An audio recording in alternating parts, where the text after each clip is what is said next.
I never thought I would be standing in my driveway at 6 in the morning during a blizzard, watching a silver Lexus SUV slide sideways down the county road like a drunken ice skater. But here I was. My name is Fletcher O'Donnell, and I had moved to rural Wisconsin 3 years ago to escape the chaos of Chicago, only to discover that chaos had a way of finding you no matter where you went. The SUV's tires screamed against the ice as the driver overcorrected, sending the vehicle careening off the road and straight into the drainage ditch that ran along my property line. Snow was coming down so thick I could barely see 20 feet in front of me, but I could hear the engine revving uselessly as the wheels spun in the deep snow that had accumulated in the ditch overnight. I grabbed my coat and trudged through the knee-deep snow toward the wreck, my boots crunching with each step. The wind was howling like a wounded animal, and the temperature had to be hovering around 10 degrees. This was the kind of storm that shut down entire counties, the kind meteorologists warned about days in advance. I had stocked up on supplies, made sure my generator was fueled, and settled in for what I knew would be a long couple of days. What I had not prepared for was dealing with whatever poor soul had just crashed into my property. As I got closer, I could make out the driver frantically trying to reverse the vehicle, the back tires shooting up rooster tails of snow and mud. The SUV was buried up to its axles, tilted at a precarious angle. There was no way it was getting out of there without a tow truck, and good luck finding one in this weather. Most of the county had shut down last night when the storm warnings got serious. I knocked on the driver's window, and that was when I saw her. Patricia Whitmore, the president of our neighborhood HOA and the bane of my existence for the past year. She rolled down her window just enough to shout at me, her perfectly styled blonde hair somehow still immaculate despite the chaos. "Fletcher, thank God you're here. You need to get me out of this ditch immediately." I blinked snow out of my eyes. "Patricia, what are you doing out in this weather?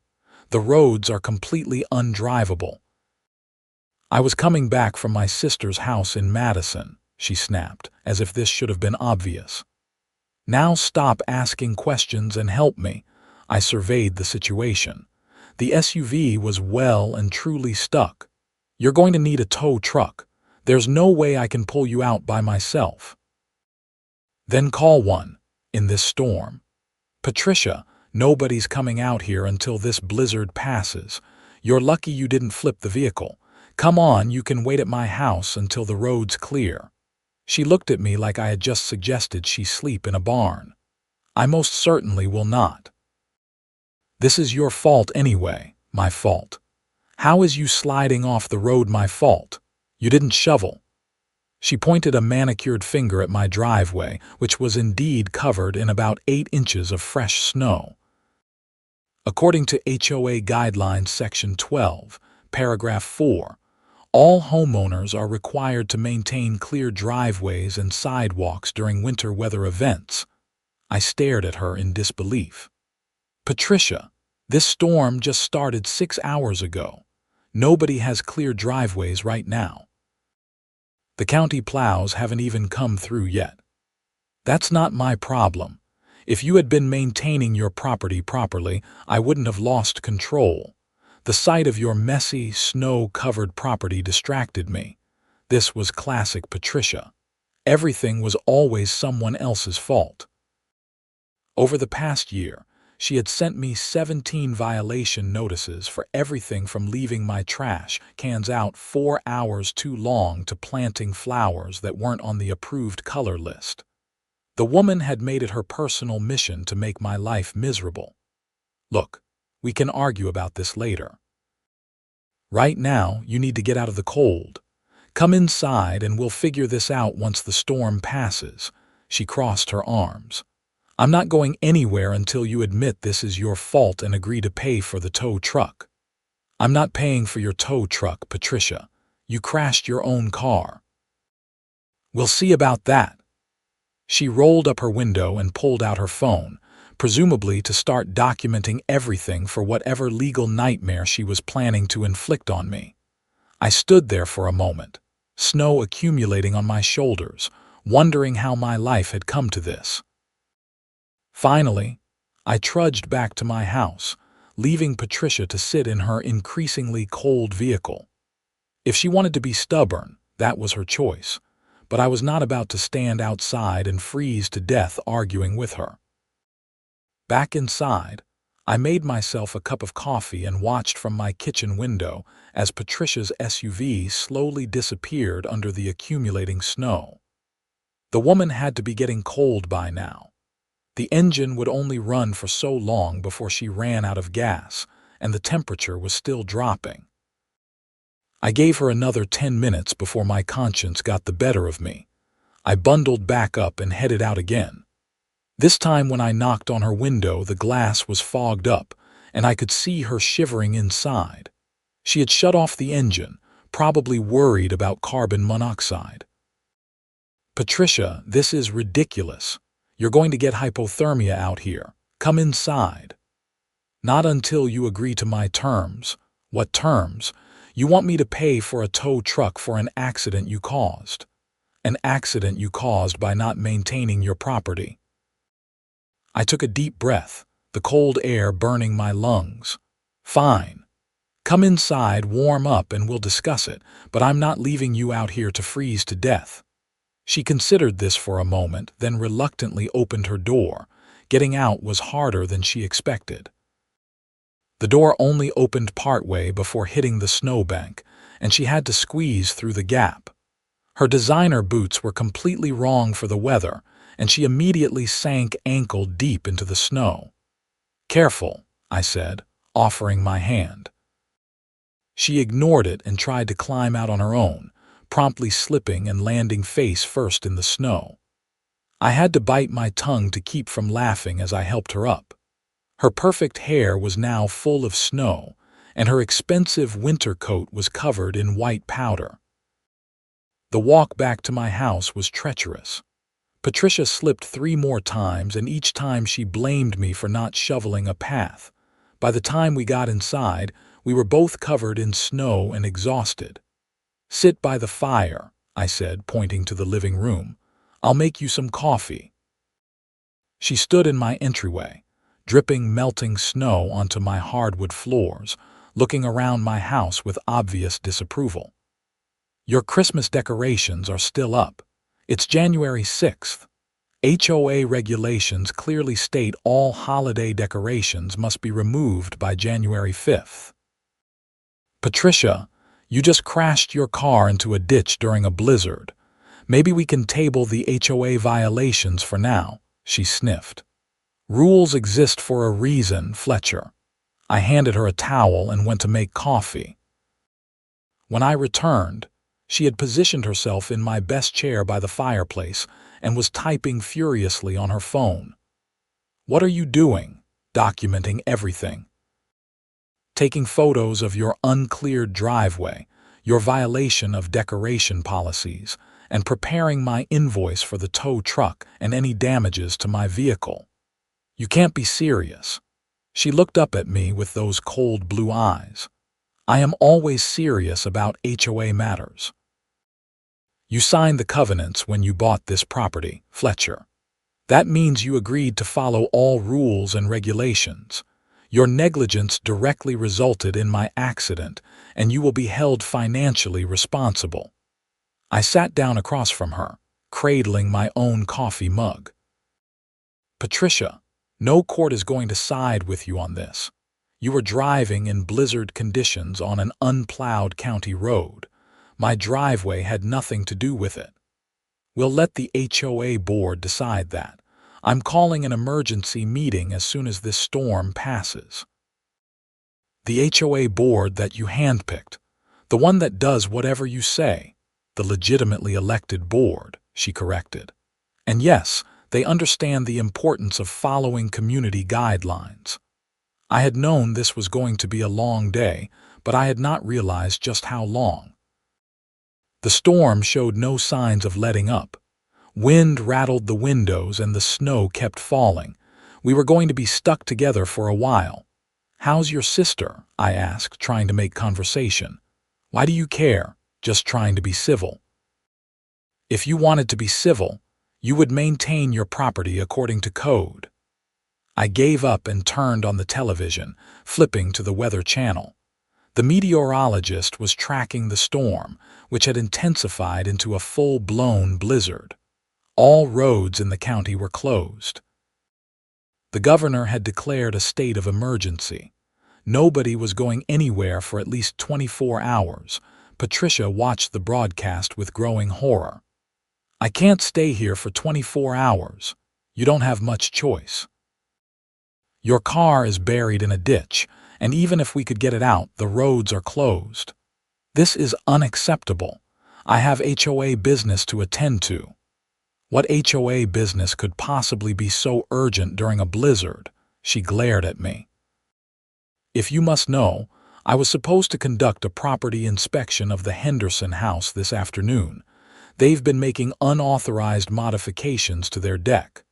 I'm sure it can wait." "Violations never wait, Fletcher. They compound." I wondered, not for the first time, what had happened in Patricia's life to make her this way.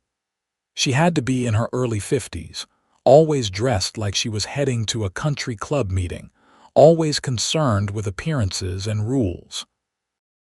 I had heard through the neighborhood gossip that she had gotten divorced a few years back, that her kids never visited, but I did not know if that was true or just speculation.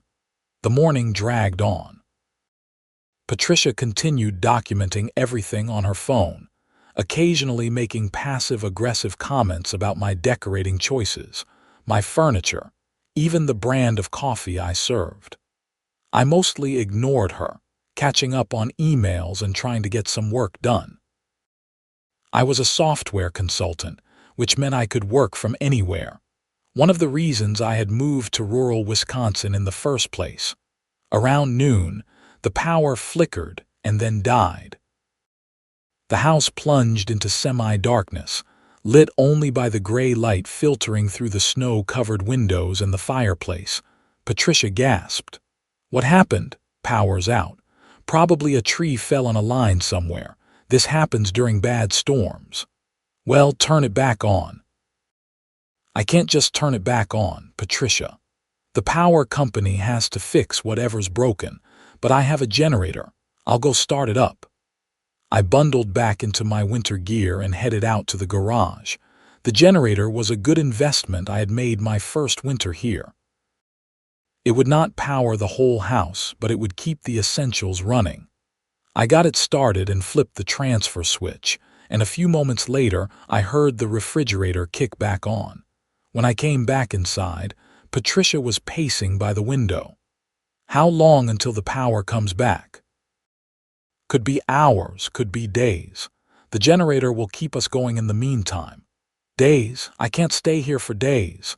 Again, not much choice in the matter. She turned to me, and for the first time I saw something other than anger in her expression. Fear, maybe, or at least anxiety. "I need my medication. It's at my house." "What kind of medication?" "That's none of your business." "Patricia, if it's important, we need to know. Is it life-threatening if you miss a dose?" She hesitated. "No, it's just, I take something for anxiety and blood pressure. But I'll be fine for a day or two." That explains some things. "Okay. If you start feeling really unwell, let me know. I have a first aid kit and some basic medications." She nodded stiffly and returned to her chair. The rest of the afternoon passed in uncomfortable silence. I made us lunch, sandwiches, and soup from my stockpile. Patricia picked at hers, clearly unhappy with the situation but hungry enough to eat. Around 3 in the afternoon, her phone rang. She answered it immediately. "Hello. Yes, this is Patricia Whitmore." "Oh, hello, Gerald." I recognized the name. Gerald Morrison was one of the other HOA board members, a retired accountant who lived 4 houses down from me. Patricia's side of the conversation was fascinating. "Yes, I'm stranded at Fletcher O'Donnell's house. No, I'm fine, but I've been documenting serious violations. His property negligence caused my accident. Yes, I want it added to the agenda for the next meeting. What? No, I understand the weather is bad, but this is important. We need to send a strong message that violations have consequences. She went on like this for 10 minutes, building her case against me while sitting in my house, eating my food and warming herself by my fire. The audacity was almost impressive. When she finally hung up, she looked satisfied. The board agrees with me. You'll be receiving a formal violation notice and a fine once this storm passes. For what exactly? Failure to maintain property during winter weather, resulting in a safety hazard. That's not a real violation. Section 12, paragraph 4, she repeated. I wrote that section myself specifically to cover situations like this. You wrote it specifically to give yourself a way to fine people for not shoveling during active snowstorms. I wrote it to ensure our neighborhood maintains proper standards. I shook my head. Patricia, do you hear yourself? You're trying to fine me for not shoveling during a blizzard that's still happening right now. No reasonable person would think that makes sense. The HOA covenants don't require reasonableness. They require compliance. Maybe that's the problem. She bristled. If you don't like the rules, you shouldn't have bought a house in a community with an HOA. She had a point there, technically. I had known there was an HOA when I bought the place, but the previous owner had assured me they were pretty relaxed. That had been true until Patricia had become president 18 months ago. Since then, she had been on a crusade to enforce every obscure rule and create new ones. Why do you do this? I asked. Why make everyone miserable over things that don't matter? They do matter. Property values matter. Community standards matter. If we let one person slide on the rules, soon everyone will be doing whatever they want, and our neighborhood will turn into a slum. Patricia, we live on acre lots in rural Wisconsin. The nearest neighbor is 300 yards away. Who cares if someone's trash cans are out a few hours too long or their Christmas lights are still up in January? I care. The rules care. We were going in circles. I dropped the subject and went back to my laptop. Outside, the storm continued to rage. The snow had to be at least 18 inches deep by now, maybe more. The drifts were several feet high in places. Evening came early as it did in Wisconsin winters. By 5 o'clock, it was dark outside. I made dinner, pasta with sauce from a jar. Patricia ate without comment, which was probably the closest thing to a compliment I was going to get. After dinner, she finally asked the question I had been waiting for. Where am I going to sleep? I've got a guest room upstairs. Clean sheets, comfortable bed. I don't have any of my things. No toiletries, no change of clothes. I can give you a t-shirt and some sweatpants to sleep in. There's soap and shampoo in the bathroom. It's not the Ritz, but it'll do. She looked like she wanted to argue, but she was too tired. Fine, but this doesn't change anything. You're still responsible for my tow truck bill. Noted. I showed her to the guest room and dug out some clean clothes for her. They were going to be comically oversized, but they were better than sleeping in her damp designer outfit. As I was leaving, she called out to me, Fletcher. Yeah. Thank you for not leaving me in my car. It was the closest thing to gratitude I had ever heard from her. You're welcome. I went back downstairs and poured myself a whiskey, staring out at the storm. This whole situation was surreal. Of all the people to get stranded with, it had to be Patricia Whitmore, the woman who had made my life a bureaucratic nightmare for over a year. But she was also a person, scared and stuck, and I could not just leave her out there to freeze. I heard the shower running upstairs and wondered what tomorrow would bring. The storm was supposed to last through the night and into the morning. We would be stuck together for at least another day. The thought was exhausting. The next morning, I woke to the smell of coffee. I came downstairs to find Patricia in my kitchen, wearing my oversized Packers t-shirt and sweatpants, her hair wrapped in a towel. She had made a full pot of coffee and was scrambling eggs.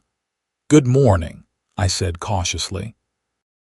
"The least I could do is make breakfast," she said without turning around. "You only had eggs and bread, so that's what we're having." "Sounds good to me." We ate in relative silence. The storm had finally stopped sometime during the night. Through the window, I could see clear blue skies and blinding white snow covering everything. The world looked like a Christmas card.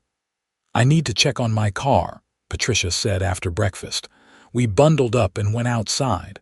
The cold was shocking after being inside. The snow was almost 2 feet deep in places, and the drifts were higher than my waist. We trudged to the ditch where Patricia's SUV was buried. Only the roof and part of the windows were visible. The rest was completely covered. "Oh my God," she whispered. "Yeah, that's really stuck. We're going to need a serious tow truck to get that out." She pulled out her phone and started making calls. Every tow company in the county was backed up with calls. Nobody could give her a time estimate. Some said it might be 2 days, others said a week. She grew increasingly frustrated with each call. "This is ridiculous. I need my car. Patricia, there's probably 500 other people in the same situation. You're not going to be a priority." "I'm the president of the HOA, that should count for something." "Not to a tow truck company, it doesn't." She turned on me, her face red. "This is your fault. If you had maintained your property, none of this would have happened." "Patricia, look around. Every single driveway on this road is buried in snow, every single one. The county road isn't even plowed yet. How was I supposed to prevent you from sliding off an icy road? You should have been shoveling continuously during the storm. That's not safe or reasonable, and you know it. I know you violated HOA guidelines, and I know you're going to pay for the consequences." She stormed back toward the house, moving as fast as she could through the deep snow. I followed her, my patience wearing thin. This was getting out of hand.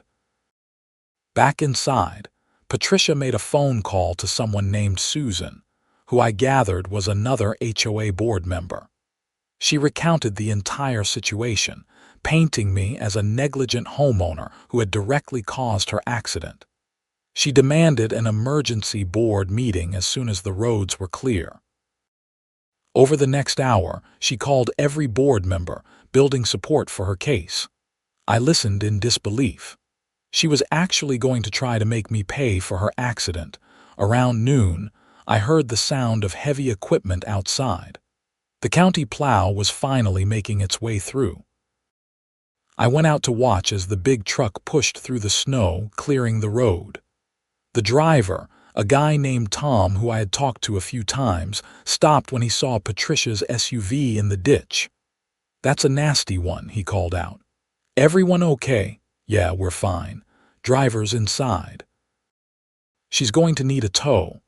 "I bet. I'll call it in, let the county know. They keep a list of vehicles that need extraction. Might be a few days, though. That's what we figured." "How are you doing otherwise? Power out?" "Yeah, but I've got the generator running." "Good man, stay safe." The plow moved on, and I went back inside. Patricia was in the living room, going through a binder of what appeared to be HOA documents and bylaws. "Found it," she announced triumphantly. Section 12, Paragraph 4, Subparagraph B. Homeowners shall maintain all walkways, driveways, and adjacent property in a safe and accessible condition during winter weather events. Failure to do so resulting in injury or property damage shall be the financial responsibility of the negligent homeowner. "Patricia, that can't possibly be enforceable. It's in the covenants. You signed them." "Let me see that." She handed me the binder, pointing to the relevant section.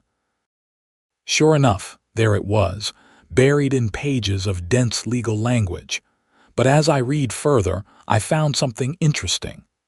Patricia, this section also says that homeowners have a reasonable time to clear their property after a weather event. The storm was still active when you had your accident. I hadn't been given reasonable time. She snatched the binder back. The storm started the night before. You had hours. The storm started at midnight and you crashed at 6 in the morning. During those 6 hours, another 8 inches of snow fell. Even if I had shoveled at midnight, the driveway would have been covered again by morning. That's just your excuse for being lazy. I was starting to lose my temper. Patricia, I'm sorry you crashed your car, I really am, but I didn't cause it and I'm not paying for it. You were driving in dangerous conditions on an icy road. That's on you.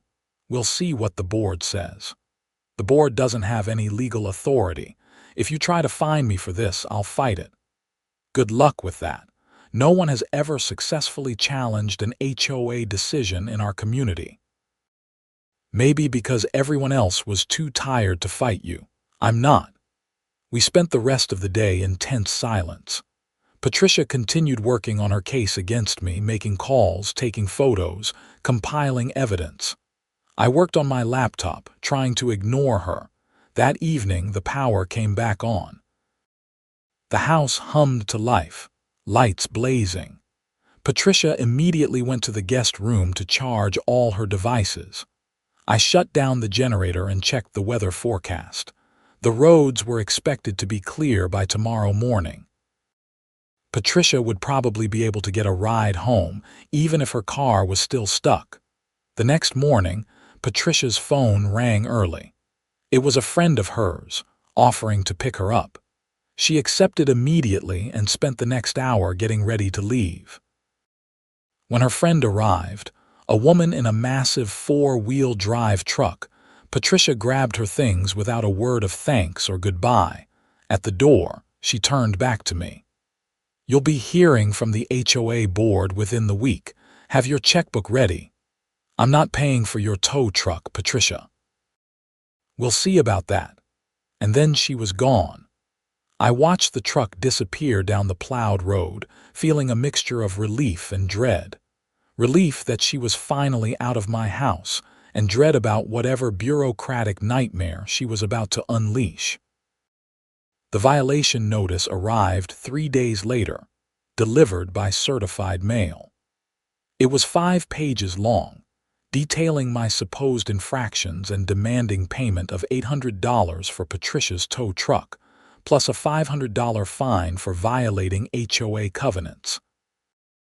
It also threatened additional fines and legal action if I didn't comply within 30 days. I called a lawyer that afternoon. Her name was Margaret Chen, and she specialized in real estate and HOA disputes. I explained the situation, and she asked me to send her all the documentation. "This is absurd," she said after reviewing everything. "They're trying to hold you financially responsible for someone else's accident during a blizzard. No court would ever uphold this. So what do I do? First, write a formal response denying responsibility and refusing to pay. Then, we wait and see what they do. Most HOAs back down when challenged by a lawyer. They don't want to spend money on legal fees for something they know they'll lose." I followed her advice and sent a detailed letter to the HOA board, explaining why I was not responsible for Patricia's accident and refusing to pay the fines. I expected that to be the end of it. I was wrong. 2 weeks later, I received a notice that the HOA was placing a lien on my property for failure to pay the fines. A lien. They were actually going that far. I called Margaret immediately. "They can't do this, can they?" "Unfortunately, they can try." HOAs have a lot of legal power when it comes to enforcing their covenants, but this is clearly an overreach. We need to challenge this in court. How much is that going to cost me? Probably a few $1,000s, but if we win, we can seek to recover legal fees from the HOA.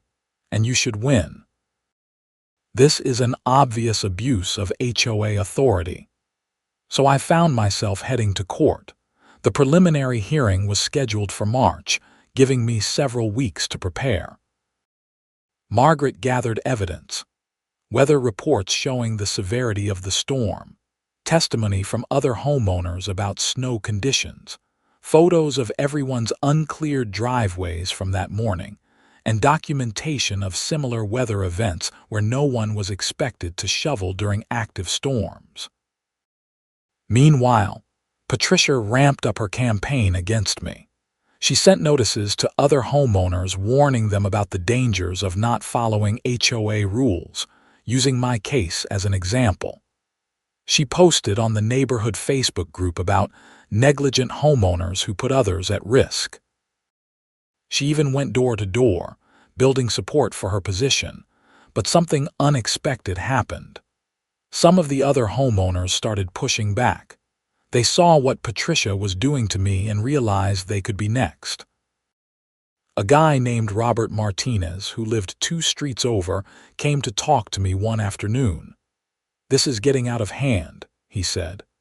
"Patricia's been on my case for months about my lawn. Apparently, I have too many dandelions. She threatened to fine me if I didn't have professional treatments done. I'm retired, Fletcher. I live on a fixed income. I can't afford that kind of thing. She threatened to fine you over dandelions, $500 if I don't comply by May. She says it's impacting neighborhood property values." More people came forward with similar stories. Patricia had been systematically harassing homeowners over minor issues, using the threat of fines and liens to force compliance. A woman named Sarah had been fined for parking her work van in her driveway overnight. Another couple had been cited for installing a swing set that was 6 inches taller than HOA specifications allowed. The more I talked to people, the more I realized this was a pattern of abuse. I brought all of this to Margaret's attention. "This isn't just about my case anymore. She's been doing this to everyone." That's good for us. It shows a pattern of unreasonable enforcement. If we can get some of these other homeowners to testify, it'll strengthen your case significantly. Robert agreed to testify. So did Sarah and 3 other homeowners. We were building a solid case that Patricia had been abusing her authority as HOA president for her own power trip. The night before the hearing, I barely slept. I kept going over everything in my mind, worrying about what might happen. The lien on my property was a serious issue. If this went wrong, I could face real financial consequences. The hearing was held at the county courthouse in Madison. Margaret and I arrived early. Patricia showed up with 2 other board members, Gerald Morrison and Susan Templeton, plus their own lawyer, a stern-looking man in an expensive suit. The judge was a woman in her 60s named Judge Elizabeth Brennan. She had a reputation for not tolerating nonsense, which Margaret said was good for us. Patricia's lawyer went first, laying out their case. He argued that I had violated clearly written HOA covenants and that my negligence had directly resulted in Patricia's accident. He presented the covenant documents, photos of my uncleared driveway, and Patricia's testimony about the accident. Patricia took the stand and told her version of events, painting herself as a victim of my laziness and negligence. She claimed she had been driving carefully and that the sight of my poorly maintained property had distracted her, causing her to lose control. Then it was our turn. Margaret called me to the stand first. I explained what had happened, emphasizing the timing of the storm, the dangerous conditions, and the fact that no one could reasonably be expected to shovel during an active blizzard. I showed photos of other driveways in the neighborhood, all buried in snow that morning. Then Margaret called our other witnesses. One by one, they testified about Patricia's pattern of harassment and unreasonable enforcement. Robert talked about the dandelion fine. Sarah discussed the work van incident. Each story painted a picture of an HOA president who had gone drunk on power. The most damaging testimony came from a man named Frank Williams, who had served on the HOA board until 6 months ago. He had resigned specifically because of Patricia's behavior. She rewrote large sections of the covenants without proper approval, he testified, including the section about winter maintenance. The board never voted on those changes. She just added them and started enforcing them as if they had always existed. This was news to me. Margaret jumped on it. So the covenant provision that Mrs. Whitmore is using to justify her claim against my client was never properly approved by the board. That's correct. Patricia presented it as a minor clarification, but it was actually a substantial change. When I objected, she became very hostile. That's part of why I resigned. I watched Patricia's face turn red. Her lawyer whispered urgently to her. Judge Brennan had been taking notes throughout. When all the testimony was complete, she sat back and looked at both parties. I've heard enough. This case is clearly without merit. Mr. O'Donnell cannot be held responsible for Mrs. Whitmore's decision to drive in dangerous conditions during an active blizzard. The covenant provision in question, even if it had been properly approved, which appears to be in doubt, does not support the HOA's interpretation. No reasonable person would expect a homeowner to continuously shovel during a blizzard. The lien is removed, and the HOA is ordered to pay Mr. O'Donnell's legal fees. Patricia stood up. Your Honor, this is outrageous. The rules clearly state, Mrs. Whitmore, sit down. I've made my ruling. Furthermore, I'm ordering an investigation into the HOA's governance practices. If these covenant changes were made without proper authorization, that's a serious legal issue that needs to be addressed. Patricia looked like she might explode. Her lawyer put a hand on her arm, trying to calm her down, but she shook him off. This is exactly why we have rules. People like him think they can just do whatever they want. If we don't enforce standards, our entire community falls apart, Mrs. Whitmore. I understand you feel strongly about this, but your authority as HOA president does not extend to holding homeowners financially responsible for your own accidents. This case is closed. We left the courthouse, and I felt like I could breathe for the first time in weeks. Margaret was grinning. That went even better than I expected. The stuff about the unauthorized covenant changes was a gift. The state might actually investigate the whole HOA. What happens now? You go home. The lien is removed. The HOA pays your legal fees. And you'll probably want to attend the next HOA meeting, because there's going to be some serious fallout from this. She was right. The news spread through the neighborhood quickly. The next HOA meeting was packed with homeowners, many of them angry about Patricia's behavior. The meeting was tense from the start. Patricia tried to maintain control, but homeowners kept interrupting with questions and complaints. Why had she changed the covenants without board approval? Why was she targeting people over minor issues? Who gave her the authority to place liens on properties? Gerald Morrison, the board secretary, finally stood up. Patricia, I think we need to discuss this. A lot of people are upset, and frankly, after hearing what came out in court, I'm concerned about how you've been running things. I've been following the rules, Patricia insisted. Rules you wrote yourself without board approval, Robert Martinez shouted from the audience. That's not how this is supposed to work. The meeting devolved into chaos. People were yelling. Patricia was trying to maintain order, and the whole thing was a disaster. Finally, Susan Templeton made a motion to hold a special election for HOA president. Gerald seconded it. Despite Patricia's objections, the motion passed. The election was held 3 weeks later. Patricia ran for re-election, of course, but she was opposed by 2 other candidates, including Robert Martinez. The campaign was contentious, with Patricia arguing that the neighborhood needed her strong leadership to maintain standards, while her opponents promised a more reasonable approach.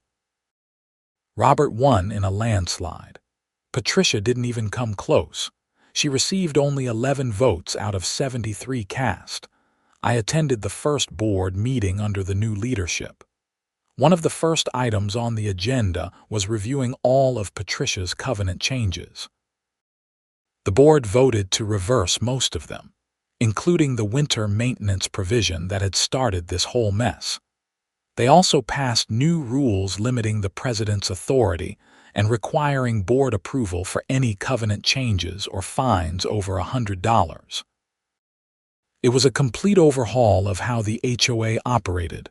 Patricia attended that meeting, sitting in the back row with her arms crossed, glaring at everyone. When it came time for public comments, she stood up. "You're all making a mistake. Without strong enforcement, this neighborhood is going to fall apart. Property values will decline, standards will slip, and it will be all of your fault."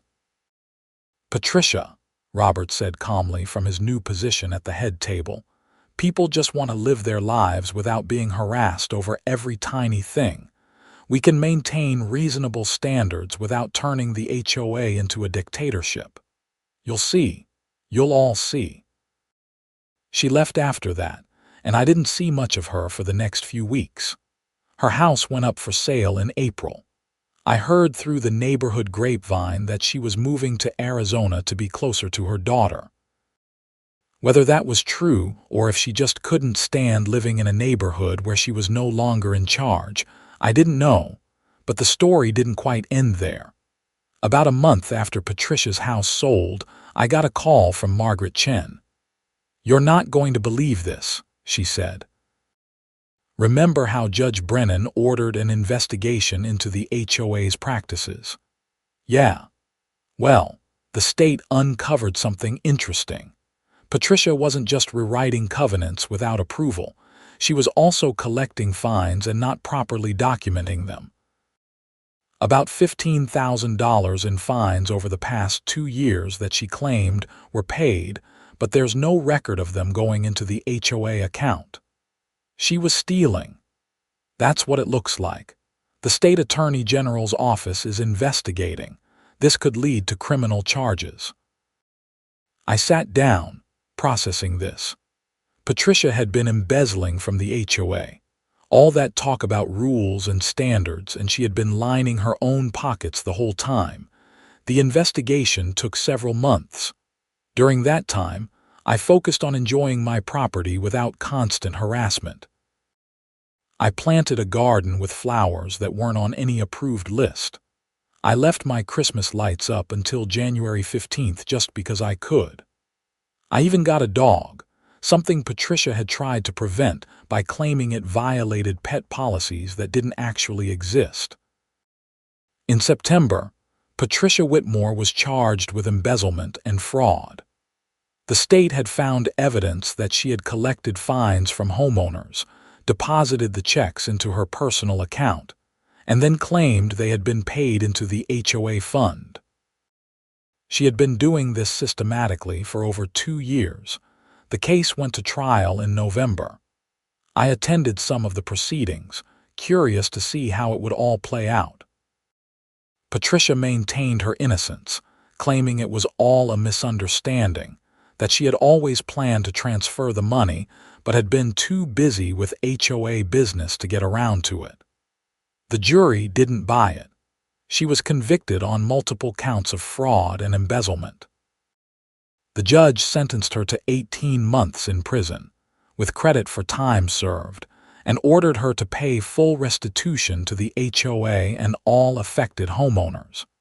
She was also placed on probation for 3 years after her release. I felt a strange mixture of emotions watching her being led away after the sentencing. Part of me felt vindicated after everything she had put me through, but another part felt sad. She had destroyed her own life over money and a need for control, and for what? Now she was going to prison. Her reputation was ruined, and she had alienated everyone in the community. Life in the neighborhood improved dramatically after Patricia left. The new HOA board focused on actual community building rather than enforcement. They organized neighborhood barbecues, set up a community garden, and generally created the kind of environment people actually wanted to live in. Violations were handled with friendly reminders rather than immediate fines, and major decisions were made democratically with input from all homeowners. My relationship with the HOA went from antagonistic to almost non-existent in the best possible way. They left me alone, I followed the reasonable rules, and everyone was happy. It was exactly what I had hoped for when I moved to rural Wisconsin. The ditch where Patricia's SUV had crashed was eventually filled in and regraded by the county. Every time I drove past that spot, I thought about that bizarre weekend during the blizzard, trapped in my house with the woman who had been making my life miserable. It seemed like something from another lifetime now. I did eventually hear what happened to Patricia after she was released from prison. Apparently, she moved to Arizona as planned, though not under the circumstances she had probably hoped for. Her daughter reportedly wasn't speaking to her, but she found work as a grocery store clerk and was trying to rebuild her life. I couldn't help but think that maybe this had been a necessary wake-up call for her, a chance to realize that control and rules and perfection weren't what life was about. Or maybe she was exactly the same and just better at hiding it. I would never know, and honestly, I didn't care. She was out of my life, and that was all that mattered. 1 year after the whole ordeal, I was sitting on my porch on a cold January morning, drinking coffee and watching snow fall. It was a much gentler snow than that blizzard, the kind that drifted down lazily and made everything look peaceful.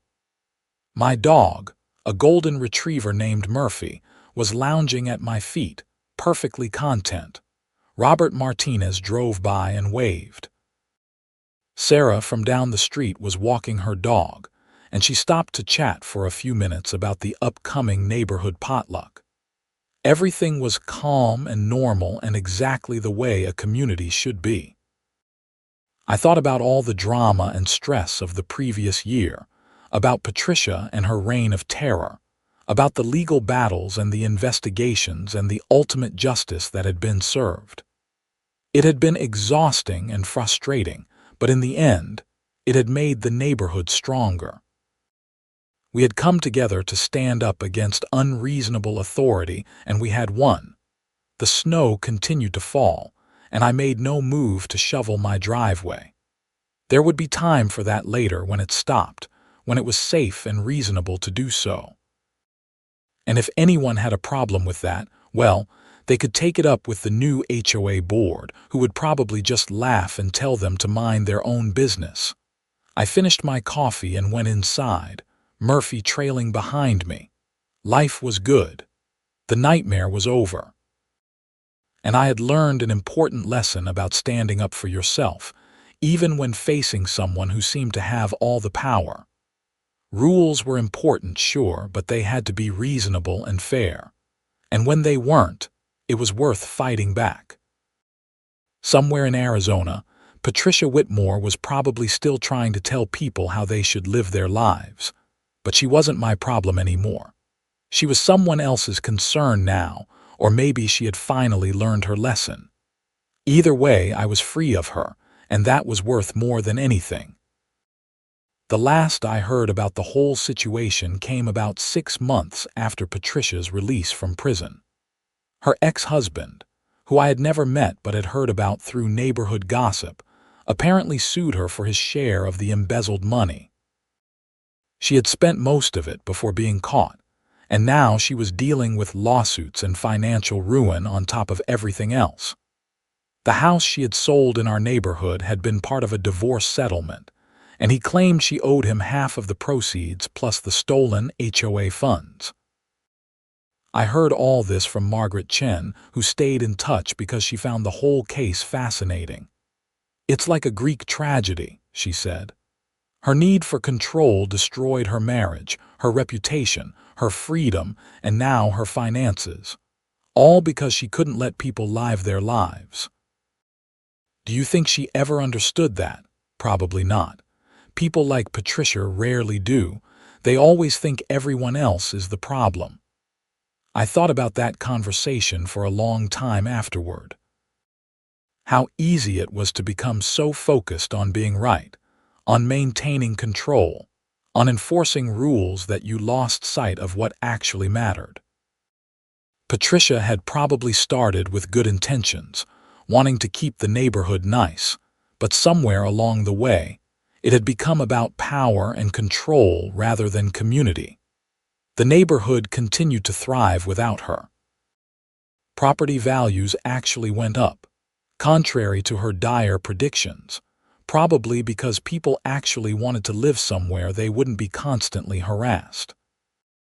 The new HOA board was boring in the best possible way, handling necessary maintenance and organizing community events without drama or controversy. I expanded my garden that spring, planting vegetables and flowers in a glorious riot of colors that would have given Patricia an aneurysm. Murphy loved running through the yard, chasing butterflies and rolling in the grass. I had barbecues with neighbors who had become genuine friends rather than just people I lived near. It was the life I had moved here for, finally achieved after years of unnecessary conflict. Sometimes I wondered if things could have been different if someone had stood up to Patricia earlier, before she had accumulated so much power and done so much damage. But then, I remembered that people had tried. Frank Williams had resigned from the board in protest. Other homeowners had complained. The problem was that Patricia had the bylaws and the weight of authority on her side, and most people just didn't have the energy or resources to fight. It had taken a crisis, her literally crashing into my ditch and then trying to blame me for it, to finally expose the extent of her overreach. Sometimes that was what it took. Sometimes people needed to see something so obviously unreasonable that they couldn't ignore it anymore. My legal bills from the whole ordeal came to just over $4,000, all of which was eventually reimbursed by the HOA as ordered by the judge. Patricia's tow bill, which had started the whole thing, was paid by her insurance company after they determined that the accident was entirely her fault due to driving in dangerous conditions. The $800 she had tried to make me pay became just one more piece of evidence of her unreasonable behavior. I framed the judge's order removing the lien from my property and hung it in my home office. Not because I was particularly proud of having to go to court, but as a reminder that standing up for yourself, even when it was difficult and expensive and stressful, was sometimes necessary. It was a reminder that rules were supposed to serve people, not the other way around. The blizzard that had started everything became something of a neighborhood legend. When new people moved into the area, someone would eventually tell them the story of HOA Karen who crashed into Fletcher O'Donnell's ditch and tried to make him pay for it, leading to her eventual downfall and imprisonment. It was told with laughter now, the absurdity of it clear in hindsight, though it had been anything but funny at the time. I drove past the old Patricia Whitmore house occasionally. The new owners were a young family with 2 kids, and they had painted the exterior a cheerful yellow that definitely wasn't on any approved color list. They had a tire swing in the front yard and occasionally left their trash cans out overnight, and their Christmas lights stayed up well into January. And nobody cared because that was what normal neighborhoods were like. Life moved on as it always does. The drama faded into memory, then into story, then into just another chapter of neighborhood history. New dramas arose, smaller and more manageable ones. Someone's dog got loose and trampled Mrs. Henderson's flower bed, leading to a minor dispute that was resolved with an apology and an offer to help replant. A teenager threw a party that got too loud, and the police were called, but it was handled reasonably without threats or fines or legal action. These were normal problems, human problems, the kind that could be resolved with conversation and mutual respect. Not the weaponized bureaucracy that Patricia had turned the HOA into 3 years after the blizzard incident. I was elected to the HOA board myself. I had never wanted to be involved in neighborhood politics, but Robert Martinez was stepping down after several successful years as president, and he asked if I would consider serving. I agreed, figuring that after everything I had been through, I had a responsibility to help keep the HOA functioning in a healthy way. My first meeting as a board member was surreal. I sat at the same table where Patricia had once held court, but the atmosphere was completely different. We discussed playground maintenance, organizing a neighborhood cleanup day, and whether to trim the trees along the community entrance. Boring, practical matters handled efficiently and without drama. At one point, someone mentioned Patricia's name, something about her old violation records that we were finally getting around to purging from the system. The room got quiet for a moment, everyone remembering that strange period in the neighborhood's history. "We learned a lot from that situation," Robert said finally. "About what an HOA should and shouldn't be. Let's make sure we remember those lessons." Everyone nodded in agreement, and we moved on to the next agenda item. That night, as I was driving home from the meeting, it started to snow. Big, fat flakes drifted down in the headlights, beginning to accumulate on the road. I smiled, thinking about how much had changed since that blizzard 3 years ago. How a single incident, as frustrating and absurd as it had been, had ultimately made everything better. I pulled into my driveway, the snow already beginning to cover it. Tomorrow I would shovel if it kept up, or maybe the next day. Whenever I got around to it, really. Because that was my choice to make as a homeowner and as a human being. And nobody was going to crash into my ditch and try to tell me otherwise. Murphy greeted me at the door, tail wagging enthusiastically. I fed him dinner, made myself something to eat, and settled in for a quiet evening at home. Outside, the snow continued to fall, peaceful and beautiful, covering the world in white. Somewhere out there, Patricia Whitmore was living her life, dealing with the consequences of her choices. I hoped she had found some peace, some understanding of what had gone wrong.